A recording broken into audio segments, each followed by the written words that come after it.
Hello दोस्तों, आपका स्वागत है मेरे चैनल नॉलेज हब में।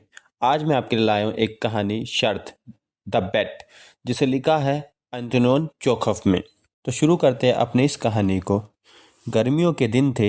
एक शाम को एक महाजन ने अपने घर पर बहुत बड़ी दावत दी, जिसमें बहुत से लोग शामिल हुए। उनमें काफ़ी लोग पढ़े लिखे थे।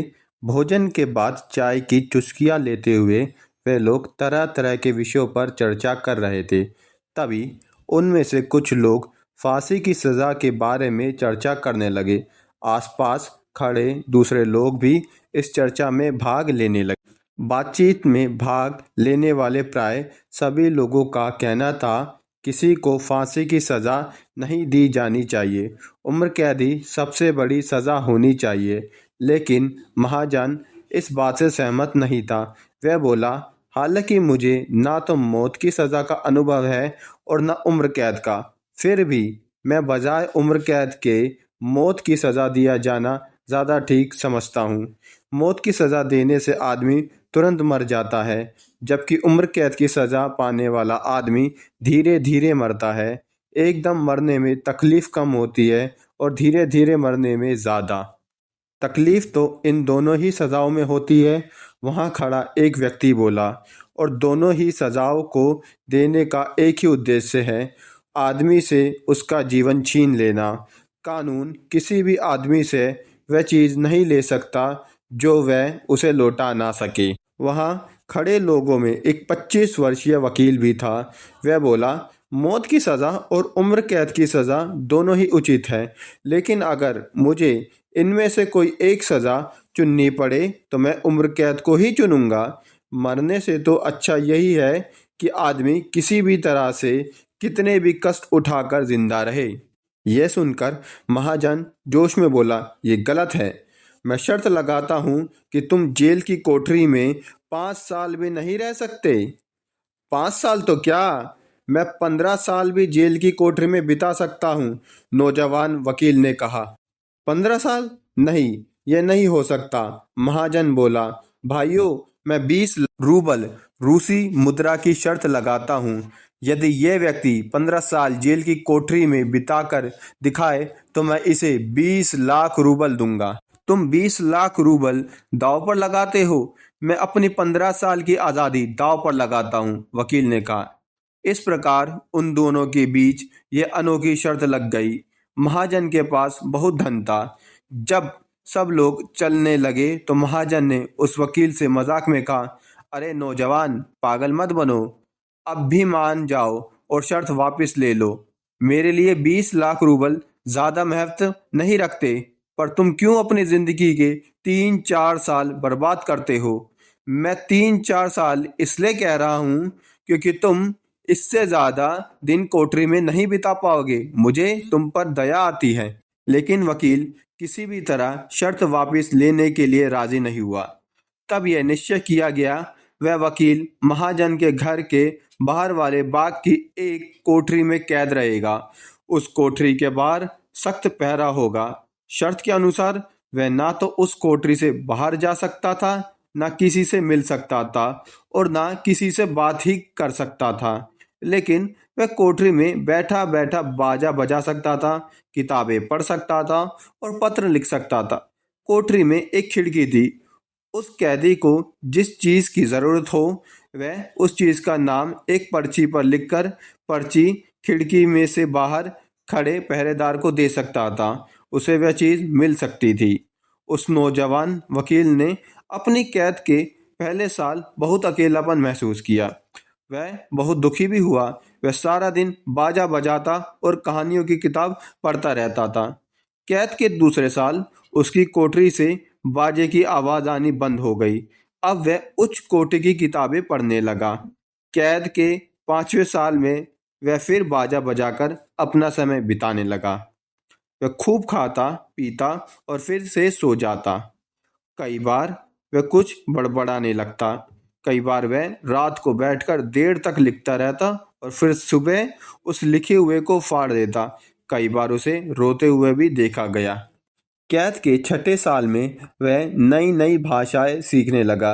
वह दर्शन और इतिहास की किताबें मंगाकर पढ़ने लगा। 4 साल के भीतर वह 600 से भी अधिक किताबें पढ़ चुका था। कैद के 10वें साल में वह बाइबल मंगाकर पढ़ने लगा। महाजन को यह देखकर आश्चर्य हुआ कि कैदी ने 4 साल में तो 600 से भी अधिक किताबें पढ़ ली थी, लेकिन बाइबल पढ़ने में उसे पूरा 1 साल लग गया। कैद के आखिरी 2 साल में उसने चिकित्सा शास्त्र, रसायन शास्त्र तथा विज्ञान की अन्य किताबें पढ़ी। वह शेक्सपियर की रचनाएं भी पढ़ता था। आखिर उसकी रिहाई का दिन भी आ गया।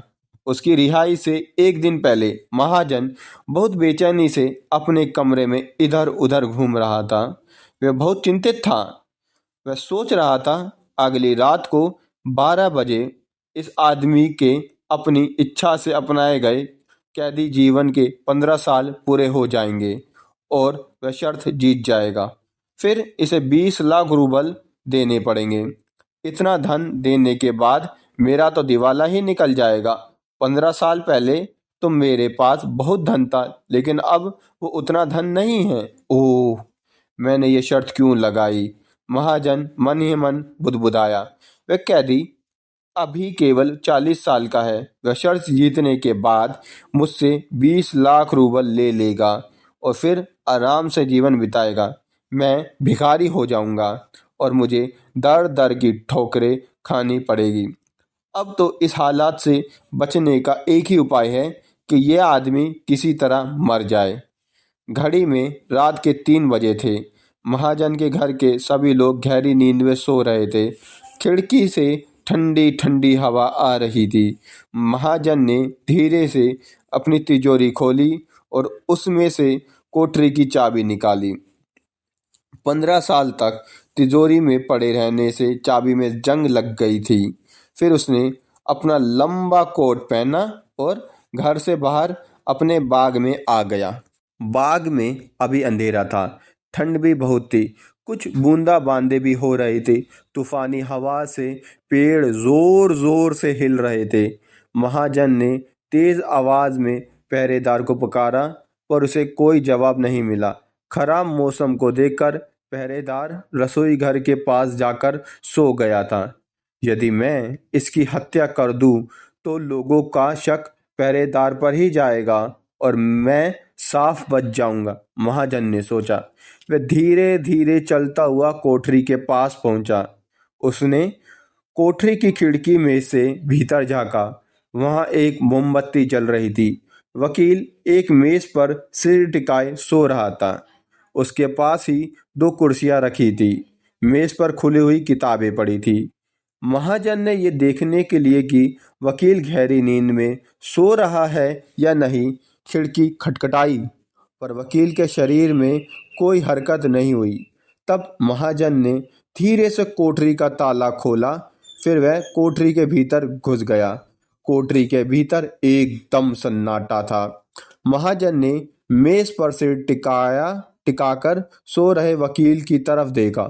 वह दूसरे लोगों से बहुत भिन्न लग रहा था। वह बहुत कमजोर हो गया था। उसकी खाल भीतर खिंच गई थी। उसके बाल सफेद हो चुके थे। उसकी दाढ़ी छाती तक लटक रही थी। गाल भीतर धंस गए थे। कमर झुक गई थी। आज उसके दुर्बल चेहरे को देखकर कोई नहीं कह सकता था कि यह केवल 40 साल का है। तभी महाजन ने उस मेज पर एक कागज रखा देखा, जिस पर छोटे छोटे अक्षरों में कुछ लिखा हुआ था। ये कैदी सो रहा है और शायद लाखों रूबल का सपना देख रहा है। महाजन सोचने लगा, ये पहले ही अधमरा हो चुका है। मैं इस तकिए से इसका गला घोंटकर इसे मार देता हूँ। इस तरह बहुत छानबीन करने के बाद भी किसी को यह नहीं पता लगेगा कि यह अपने आप मरा है या किसी ने इसे मारा है। लेकिन पहले मैं मेज पर रखे इस कागज को पढ़कर देख लूं कि इस पर क्या लिखा है। महाजन ने धीरे से मेज पर रखा वह कागज उठाया और उसे पढ़ने लगा। उस पर लिखा था, कल रात को 12 बजे मैं इस कैद से मुक्त हो जाऊंगा, बाहर के लोगों से मिल सकूंगा। लेकिन इससे पहले कि मैं ये कोठरी छोड़ूं, मैं कुछ कहना चाहता हूँ। मैंने 15 साल इस कोठरी में बिताए हैं। इन 15 सालों में मैंने सैकड़ों किताबें पढ़ी और इस दुनिया के बारे में जाना। मैंने 15 साल तक इन किताबों में ही दुनिया की हर चीज़ को देखा। हरे हरे जंगल, उनमें रहने वाले जानवर, ऊंचे ऊंचे पहाड़, नदियाँ और समुद्र देखे। इन किताबों में मैंने संसार के बसते उजड़ते शहरों के बारे में पढ़ा। इन किताबों से मुझे मनुष्य के हजारों सालों का इतिहास का ज्ञान हुआ। इन किताबों ने मुझे बहुत ज्ञान दिया है। मैं कह सकता हूँ कि मैं संसार के दूसरे लोगों से ज़्यादा ज्ञानी हूँ। मैं जान गया हूँ संसार की हर चीज़ झूठी है, खोखली है और केवल दिखावटी है। धन से सुख और शांति नहीं मिल सकती। जिसके पास जितना ज़्यादा धन होता है वह उतना ही ज़्यादा बेचैन रहता है। शर्त जीतने पर मुझे जो धन मिलने वाला है उसे मैं नहीं लेना चाहता। इसलिए मैं कल रात 12 बजने से 5 मिनट पहले ही इस कोठरी से भाग जाऊंगा। जब महाजन ने ये सब पढ़ा तो उसकी आंखों में से आंसू आ गए। उसने झुककर धीरे से उस कैदी का माथा चूमा और फिर कोठरी का ताला पहले की तरह बंद करके अपने कमरे में चला आया। इससे पहले वह कभी इतना दुखी नहीं हुआ था। अगले दिन सुबह कोठरी का पहरेदार भागा भागा महाजन के पास आया और बोला, साहब, कैदी कोठरी की खिड़की के सिखच्चे निकालकर भाग गया है। महाजन उसके साथ कोठरी में गया। वहाँ कैदी नहीं था। कोठरी में बाकी चीजें जो कि त्यों पड़ी थी। महाजन ने चुपचाप मेज पर रखा कागज उठा लिया और कोठरी का ताला बंद करके अपने कमरे में आ गया। आई होप आपको ये कहानी अच्छी लगी होगी। Thank you very much.